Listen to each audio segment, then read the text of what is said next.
इस वीडियो में हम सीखने वाले हैं कि ब्रेकआउट और ब्रेकडाउन में एंट्री कैसे बनाया जाए। चाहे आप ट्रेंड लाइन का ब्रेकआउट यहाँ पर कर रहे हैं, चाहे आप सपोर्ट एंड रेजिस्टेंस का यहाँ पर ब्रेकआउट कर रहे हैं।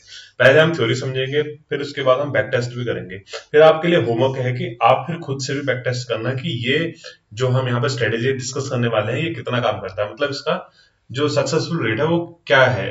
तो आप इसे खुद से भी डिस्कस करेंगे, एक बार खुद से भी इसे आप एक बार बैक टेस्ट यहाँ पर कर लेंगे।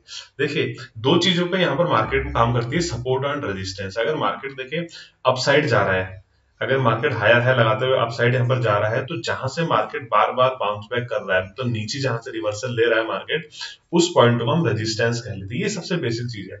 और जहां से मार्केट बार बार बाउंस बैक कर रहा है, उस पॉइंट को हम यहाँ पर सपोर्ट कह देते हैं। मतलब जिस लाइन से मार्केट सपोर्ट ले रहा है, मार्केट गिर रहा है फिर नीचे आ रहा है, फिर जिस लाइन से ऊपर जा रहा है यानी बाउंस बैक कर रहा है, उस लाइन को हम यहाँ पर सपोर्ट मान लेते हैं। मीन्स जहां से टकरा के मार्केट वापस नीचे आ रहा है वो रेजिस्टेंस है, और जहां से बाउंस बैक कर रहा है मार्केट वो यहाँ पर सपोर्ट है। ये उम्मीद करता हूँ कि ये तो सारी चीजें आप लोगों को पहले से पता होंगी। मेन डिस्कशन आज का ये है कि हमने एंट्री कहां पर बनानी है, मींस हमने ट्रेड अपना एग्जीक्यूट कहां पर करना है। उसके बाद नेक्स्ट वीडियो में बात करेंगे कि किस तरह से ऑप्शन प्रीमियम को हम सेलेक्ट करेंगे और किस तरह से ऑप्शन प्रीमियम में हम लेवल्स निकालेंगे। मींस हमें 200 पे बाय करना है, 205 पे बाय करना है, 210 पे बाय करना है, ये सारी चीजें डिस्कस करते हैं। आज पहले हम बेसिक चीज डिस्कस कर लेते हैं कि सपोर्ट और रेजिस्टेंस ब्रेक होने पर या ब्रेकडाउन होने पर एंट्री किस तरह से बनाई जाए। अगर ट्रेंड लाइन ब्रेकडाउन होती है तो किस तरह से वहां पर एंट्री बनाई जाए। देखिए, सारी बातें एक दूसरे से रिलेटेड होती हैं। आप अगर किसी पैटर्न की बात करेंगे तो भी उसमें सपोर्ट रेजिस्टेंस आएगा, अगर आप ट्रेंड लाइन की बात करेंगे तो भी उसमें सपोर्ट रेजिस्टेंस का ब्रेकआउट ब्रेकडाउन आएगा। अगर आप पैटर्न की बात करते हैं तो उसमें ट्रेंड लाइन आएगी, अगर आप ट्रेंड लाइन की बात करते हैं तो उसमें आपको पैटर्न बनता हुआ भी दिखेगा। तो सारी चीजें आपस में रिलेटेड हैं। तो कोई एक चीज आप अच्छे से सीख लीजिए तो सारी चीजें आपको धीरे धीरे समझ में यहाँ पर आते रहेंगी। देखिए, बेसिकली मैं यहाँ पर ड्रॉ कर देता हूँ कि रेजिस्टेंस कहते कहते हैं। ये हमने यहाँ पर रेजिस्टेंस ड्रॉ किया, इस तरह से हमने रेजिस्टेंस ड्रॉ किया, ये हमने सपोर्ट ड्रॉ किया। इस बीच में मार्केट चल रहा है। मार्केट जब जब सपोर्ट के पास आता है, इस एस से ड्रॉ कर देता हूं मैं, इसे आर से ड्रॉ करता हूं। मार्केट जब जब सपोर्ट के पास आता है तो यहाँ से मार्केट बाउंस बैक कर लेता है, और जैसे ही मार्केट ऊपर जाता है तो यहाँ पर रेजिस्टेंस फेस करता है, तो यहाँ पर से मार्केट बार बार रिवर्सल दिखाता है। तो ऐसा इसलिए दिखाता है क्योंकि ये मास साइकोलॉजी यहाँ पर काम करती है। अभी देखिए, प्रीवियस टाइम पे माना एक सपोर्ट यहाँ पर है, प्रीवियस टाइम पे यहाँ पर मार्केट ने बहुत अच्छा सपोर्ट लिया और यहाँ से बाउंस बैक मार्केट ने हर बार करा हुआ है। अभी जब दोबारा मार्केट थोड़े दूर ट्रेवल करने के बाद दोबारा इस लाइन के आसपास आता है, माना ये 48,000 से 48,100 की रेंज है, आपको लेवल दिख रहा हूँ, दोबारा इस पॉइंट पे आता है, तो जितने भी रिटेलर्स यहाँ पर हैं, जितने भी इन्वेस्टर ट्रेडर यहाँ पर हैं, स्मार्ट मनी लोग हैं, तो सबको पता है कि यहाँ पर पिछली बार मार्केट ने सपोर्ट लिया हुआ था, तो इस बार यहाँ पर बाउंस बैक करने की पॉसिबिलिटी है। तो सभी लोग यहाँ पर बाइंग ऑर्डर पंच करते हैं मास साइकोलॉजी की वजह से, मतलब बहुत बहुत ज्यादा क्वांटिटी में यहाँ पर बाइंग ऑर्डर पंच होता है, तो इस वजह से मार्केट स्ट्रक्चर हमें यहाँ से ऊपर जाता हुआ दिखता है। यही काम करता है कि देखिए, हिस्ट्री ऑलवेज रिपीट वाला फॉर्मूला यहाँ पर काम करता है कि जो हिस्ट्री में एक बार हो चुका है वो यहाँ पर रिपीट होने के चांसेस मार्केट में होते हैं। तो इस वजह से यहाँ पर सपोर्ट दोबारा से काम करता है। ऐसा ही सेम रेजिस्टेंस भी है। अगर प्रीवियस टाइम पे यहाँ पर बहुत अच्छा रेजिस्टेंस लेके मार्केट यहाँ पर एक फॉल हमें दिखा चुका है, जब दोबारा मार्केट अपसाइड जाने की कोशिश करता है, इस पॉइंट पे दोबारा आता है, तो सेलर्स यहाँ पर दोबारा से एक्टिवेट हो जाते हैं। जैसे ऑप्शन बायर है तो यहाँ पर पी बाय करेंगे, पुट बाय करेंगे, तो ऑप्शन सेलिंग करते हैं वो यहाँ पर कॉल राइट करना शुरू कर देंगे, तो सेलर्स यहाँ पर दोबारा एक्टिवेट हो जाते हैं। इस वजह से यहाँ पर से हमें मार्केट दोबारा से रिवर्स आता हुआ दिखता है। ये तो बेसिक बात होगी सपोर्ट और रेजिस्टेंस काम कैसे करता है। अब मुद्दा ये है कि यहाँ पर एंट्री कैसे बनाई जाए। देखिए, मार्केट माना इस तरह से यहाँ पर सपोर्ट और रेजिस्टेंस बना रहा है। पहली बात, आप एक बेसिक फॉर्मूला आप याद कर लीजिए कि हमें यहाँ पर फर्स्ट रिवर्सल हमें पता नहीं चलेगा, सेकंड रिवर्सल हम यहाँ पर रिवर्सल ट्रेड करेंगे, तीसरा भी हम यहाँ पर रिवर्सल ट्रेड करेंगे, चौथी बार में हम यहाँ पर ब्रेकआउट ट्रेड यहाँ पर करने वाले हैं। मतलब 3 बार हम यहाँ पर रिवर्सल ट्रेड करने वाले हैं और चौथी बार में यहाँ पर हम ब्रेकआउट ट्रेड करने वाले हैं। देखिए, इसका लॉजिक क्या होता है? इसका लॉजिक ये होता है कि पहली बार मैं मार्केट यहाँ पर आया तो आप लोगों को पता नहीं चलेगा कि यहाँ से मार्केट रिवर्स कर चुका है। अगर माना कोई सपोर्ट रेजिस्टेंस है ही नहीं वहां पर, अगर माना प्रीवियस टाइम पे यहाँ कुछ है ही नहीं, तो आपको यहाँ पर पहली बार में ये पता नहीं चल पाएगा कि यहाँ पर से मार्केट रिवर्स करेगा। दूसरी बार मार्केट आया तो आपको एक क्लू यहाँ पर मिल गया कि एक बार यहाँ पर हाई लग चुका है, यानी एक स्विंग यहाँ पर बन चुका है, तो दोबारा मार्केट यहाँ है, तो ऐसी पॉसिबिलिटी है कि यहाँ से मार्केट से फिर से हमें यहाँ पर रिवर्सल देखने को मिले। तो दूसरी बार में हम यहाँ पर अगर आप पकड़ सकते हैं तो यहाँ पर आप रिवर्सल ट्रेड करेंगे। कैसे पकड़ेंगे वो मैं अभी बताऊंगा, ये थोड़ा एडवांस तरीका है। दरअसल रिटेलर तीसरी बार में घुसते हैं, तीसरी बार में पॉसिबिलिटी 60-40 की हो जाती है, यहाँ पर आपकी पॉसिबिलिटी 70-30 की रहती है। मतलब 70% आपके फेवर में जाने वाला है, रिवर्सल होने वाला है, 30% चांसेस है कि आपका यहाँ पर एसएल लग जाए। जब तीसरी बार आता है तो फिर यहाँ पर 60 और 40 वाला फॉर्मूला यहाँ पर रहता है। अगर मार्केट चौथी बार यहाँ पर आ रहा है तो चांसेस बढ़ जाते हैं कि यहाँ पर हमें फिर ब्रेकआउट ट्रेड देखने को मिले, यहाँ पर हमें इस लाइन का ब्रेकआउट देखने को मिले। देखिए इसके पीछे का रीजन है, कोई भी अगर लेवल इतना अच्छा है, मैं इसे ड्राइंग क्लिक कर देता हूँ, अगर माना ये 100 का लेवल है, आप ऐसे समझिए ये एक लाइन 100 की है, अगर ये इतना अच्छा लेवल है, देखिए बहुत बड़े बड़े पैसे वाले लोग हैं, बहुत ऐसे लोग हैं जो स्मार्ट मनी है, बहुत ज्यादा एक्सपीरियंस है जिन लोगों को, बहुत ज्यादा इनसाइडर न्यूज है जिनके पास, 100 लेवल पे कोई स्टॉक चल रहा है, कोई प्राइस 100 के लेवल पे चल रहा है, मीन्स आज ये हमें 100 के लेवल पे देखने को मिल रहा है। आज 28/4/2024 है, आज हमको ये 100 के प्राइस पे मिल रहा है ये स्टॉक। अगर ये प्राइस 100 के प्राइस पे मिल रहा है तो मैं स्मार्ट मनी हूं, मैं ऑपरेटर हूं, मैं हम बहुत एक्सपीरियंस वाले लोग हैं, तो हमने यहाँ पर इसे 100 पे से बाय करा है। अगर ये प्राइस इतना अच्छा है 100 पे बाय करने के लिए, तो ये कभी भी यहाँ पर दोबारा नहीं आएगा, क्योंकि सभी लोग इसमें पैसा डालेंगे, फिर ये हमें 101 जाता हुआ दिखेगा, 102 जाता हुआ दिखेगा, 103 जाता हुआ दिखेगा, 105, 110, कभी दोबारा 100 पे यहाँ पर आना नहीं चाहिए। अगर ये प्राइस लौट लौट के 100 पे आ रहा है, दैट मीन्स इसमें स्मार्ट मनी ने पैसा नहीं डाला है, इसमें ऑपरेटर ने पैसा नहीं डाला है, इसमें इंस्टीट्यूटर ट्रेडर ने पैसा नहीं डाला है। तो क्योंकि अगर ये लोग पैसा डालेंगे तो मार्केट कभी नीचे इस लाइन पे फिर इस लेवल पे फिर आएगा नहीं। अगर यहाँ पर केवल रिटेलर घुसे पड़े हैं इस लेवल पे, अगर केवल रिटेलर घुसे पड़े हैं 100 के लेवल पे, बाइंग प्राइस है, मैंने यहाँ पर बाई किया क्योंकि मैं रिटेलर हूँ, अगर यहाँ पर स्मार्ट मनी नहीं है तो बार बार मार्केट ये 100 का लेवल दोबारा दिखाएगा। ये बात समझ में आ गई आपको? अगर समझ में नहीं आए तो इस क्लिप को अभी यहाँ पर से थोड़ा रिवाइंड करके दोबारा देख देना। अगर यहाँ पर स्मार्ट मनी नहीं घुसा है, एक्सपीरियंस वाले लोग नहीं घुसे हैं, ऑपरेटर नहीं घुसे हैं, तो ये लेवल बार बार यहाँ पर 100 के लेवल पे आता हुआ हमें दिखेगा। और जो लेवल बार बार हमें दोबारा दोबारा देखने को मिल रहा है, जैसे 100 के लेवल पे कोई स्टॉक है, हमें दोबारा दोबारा 100 वो प्राइस देखने को मिल रहा है, 1 दिन में, 2 दिन में, 3 दिन में, तो दैट मीन्स वहां पर बहुत ज्यादा इंटरेस्टेड नहीं है इंस्टीट्यूशनल बायर, वहां पर जो ट्रेडर है, इन्वेस्टर बहुत ज्यादा इंटरेस्टेड नहीं है, इस वजह से वो लेवल बार बार आ रहा है। क्योंकि अगर प्राइस इतना अच्छा होता, इसका फंडामेंटल इतना अच्छा होता, या कुछ भी इसमें बहुत अच्छा होता, तो इसमें बहुत ज्यादा पैसा लग चुका होता और ये 100 फिर कभी दोबारा यहाँ पर आता नहीं, 110, 120 हमें जाता हूँ यहाँ पर दिखता है। अगर बार बार 100 के आसपास आ रहा है, दैट मीन्स ये कुछ तो इसमें गड़बड़ चल रहा है, ये इतना अच्छा प्राइस यहाँ पर नहीं है और इसके चांसेस है। पहली बार में थोड़ा सा रिटेलर और कोशिश करते हैं, दूसरी बार में फिर और कोशिश करते हैं, तीसरी बार में और, अगर चौथी बार भी 100 के आसपास आ रहा है, फिर यहाँ पर जो है स्मार्ट मनी यहाँ पर इसे सेल करने के लिए आ जाता है, क्योंकि फिर ये इतना अच्छा स्ट्रॉन्ग नहीं है, इसका फंडामेंटल इतना स्ट्रॉन्ग नहीं है और यहाँ से ये हमें फिर यहाँ पर ब्रेक होता हुआ दिखता है। तो ये साइकोलॉजी यहाँ पर काम कर रही है।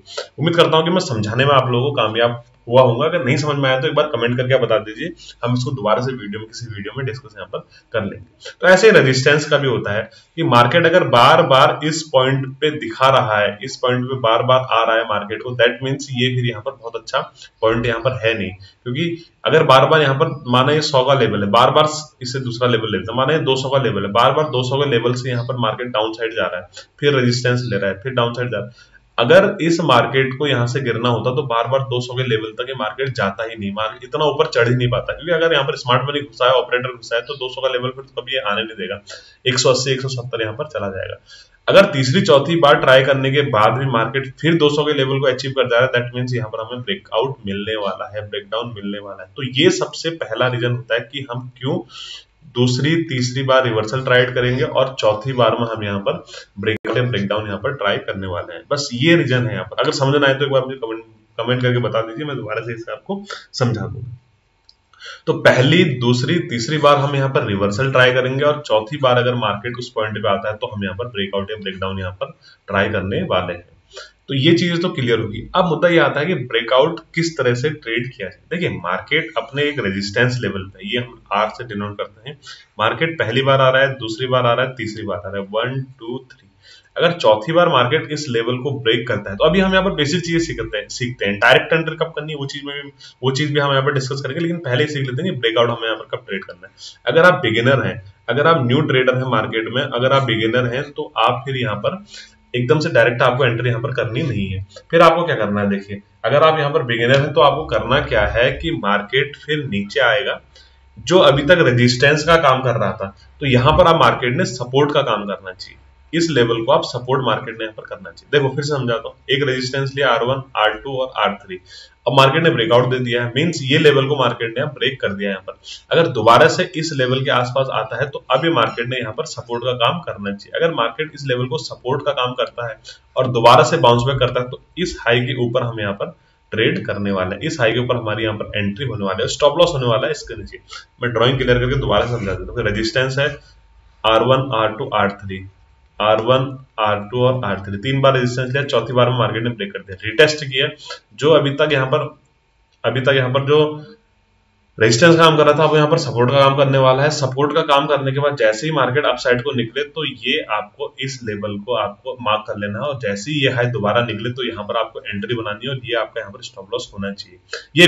ये मैं सिर्फ बिगिनर के लिए बता रहा हूँ, और काफी लंबे समय तक आपसे प्रैक्टिस कीजिए तो आपके यहाँ पर समझ में बात आने वाली है, अदरवाइज आप यहाँ पर 100% लॉस में रहने वाले हैं। स्टॉप लॉस आपका इसके नीचे रहना चाहिए। अगर माना ये पॉइंट 100 का पॉइंट है तो स्टॉप आपका यहाँ पर 98 टू 99 रहना चाहिए। 2 पॉइंट का हम यहाँ पर ब्रीथिंग स्पेस लेंगे। एंट्री आपकी इस पॉइंट के ऊपर यहाँ रहनी चाहिए। ये बिल्कुल सेफ एंट्री है। अगर डाउन साइड की तरफ देखिए कोई मार्केट यहाँ पर S1 बना रहा है, S2 बना रहा है, S3 बना रहा है, फिर यहाँ पर ब्रेक कर रहा है, S1 S2 S3 यहाँ पर बना रहा है और फिर यहाँ पर ब्रेक अगर कर रहा है मार्केट, तो इसको हम रिटेस्ट का वेट करेंगे। मार्केट जो अभी तक सपोर्ट था उसे रेजिस्टेंस की तरह एक्ट करना चाहिए, दोबारा आना चाहिए। अगर दोबारा इस लो को ब्रेक करेगा तो यहाँ पर हमारी एंट्री बननी चाहिए, और ये हमारी यहाँ पर कंफर्म एंट्री होने वाली है, क्योंकि मार्केट दोबारा से इस लाइन को अगर रेजिस्टेंस एक्ट करता है, जो कि अभी तक सपोर्ट यहाँ पर हुआ करता था, तो दैट मीन्स कंफर्म है कि मार्केट अब यहाँ से नीचे आ सकता है। मीन्स देखिए 100% जैसी कोई बात यहाँ पर होती नहीं है, लेकिन मैं सेफ एंट्री बता रहा हूँ कि सेफ एंट्री इस तरह से यहाँ पर की जाती है।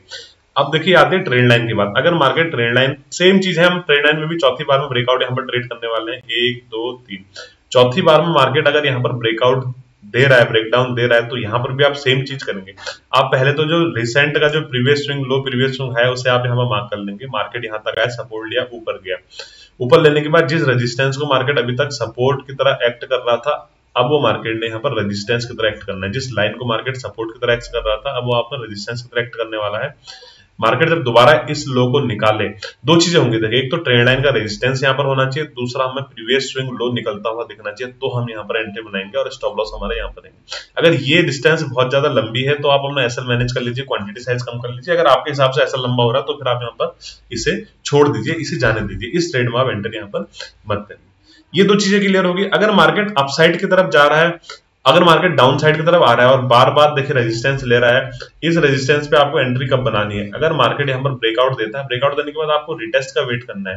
रिटेस्ट का वेट करने के बाद जो प्रीवियस स्विंग, रिसेंट जो प्रीवियस स्विंग है, इस स्विंग के ऊपर मार्केट को यहाँ पर निकलने दीजिए। माना मार्केट ने ये स्विंग यहीं तक लगाया, देखिए ये है, ये एक डाउन साइड की तरह ट्रेंड लाइन यहाँ पर बनी हुई है। मार्केट बार बार इसका रेजिस्टेंस ले रहा है, R1 R2 R3 R4, अब पांचवी बार में से ब्रेकआउट कर रहा है। माना मार्केट ने ये स्विंग, माना यहाँ पर है, मार्केट ने यहीं तक हाई लगाया और एंट्री यहाँ पर हम यहीं तक हाई लगाया, फिर इस ट्रेंड लाइन का रिटेस्ट कर दिया, तो आप यहाँ पर एंट्री बना सकते हैं। लेकिन देख लीजिए कि आपके पास टारगेट का स्पेस कितना है, क्योंकि रिसेंटली हमारे पास यहाँ पर स्विंग हाई भी होने वाला है। तो इस तरह से देखिए आपको यहाँ पर एंट्री बनानी है। स्टॉप लॉस आपके इसके नीचे रहना चाहिए, और स्टॉप लॉस बिल्कुल यहाँ पर आपका फिक्स रहना चाहिए सिस्टम में, क्योंकि 1-2 पॉइंट ब्रीथिंग स्पेस आप छोड़ सकते हैं। क्योंकि ऐसा होता है कि अगर ब्रेकआउट या ब्रेकडाउन फेल हुआ तो बड़ी शार्प डाउन साइड की तरफ मोमेंटम यहाँ पर आती है। वो मोमेंटम क्यों आती है, देखिए आपको मैं बता देता हूँ कि माना ये रेजिस्टेंस यहाँ पर ब्रेक हो रहा है, इस रेजिस्टेंस के ब्रेकआउट पर हमने यहाँ पर एंट्री बनाई है, इस पॉइंट पे हमने एंट्री बनाई है, स्टॉप लॉस हमारा यहाँ है।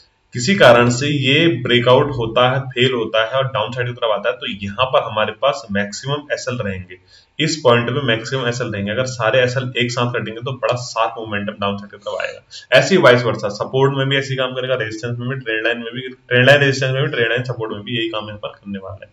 तो उम्मीद करता हूँ तो एंट्री और एसएल तो आपको यहाँ पर समझ में आ गया होगा किस तरह से हमें एंट्री और एसएल करनी है।